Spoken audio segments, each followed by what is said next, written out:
यवतमाल जिला परिषद कर्मचारी सहकारी पत्र संस्था को वित्तीय वर्ष 2024-25 में 7.33 करोड़ का शुल्क लाभ हुआ है। यह जानकारी संस्था के अध्यक्ष महेश सोनेकर ने एक पत्रकार परिषद में दिया। जिल्हा परिषद कर्मचारी सहकारी पत्र संस्था 109च्या वतीनं आज पत्रकार परिषद आयोजन करण्यात आले।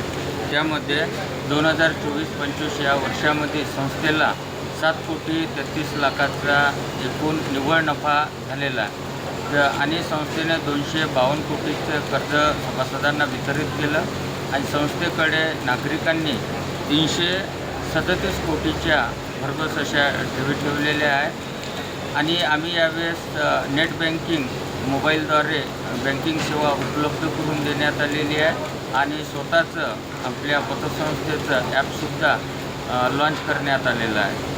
तसेच आम्ही सभासदांना अधिकतम 50 लाखापर्यंतचं कर्ज त्वरित उपलब्ध करून देतो। आमचं स्लोगन आहे लगेच अर्ज तुरंत कर्ज आणि आम्ही सभासदांच्या ठेवी इतर बँकेमध्ये गुंतवणूक केलेल्या आहे। त्याचप्रमाणे आम्ही सभासदांच्या हितासाठी गुणवंत पाल्यांचा सत्कार सोहळा तसेच JEE आणि नेट आणि UPSC आणि MPSC यामध्ये जे प्रावीण्यप्राप्त सभासदांचे पाल्य आहेत त्या गुणवंतांचा सुद्धा आम्ही सत्कार करत असतो।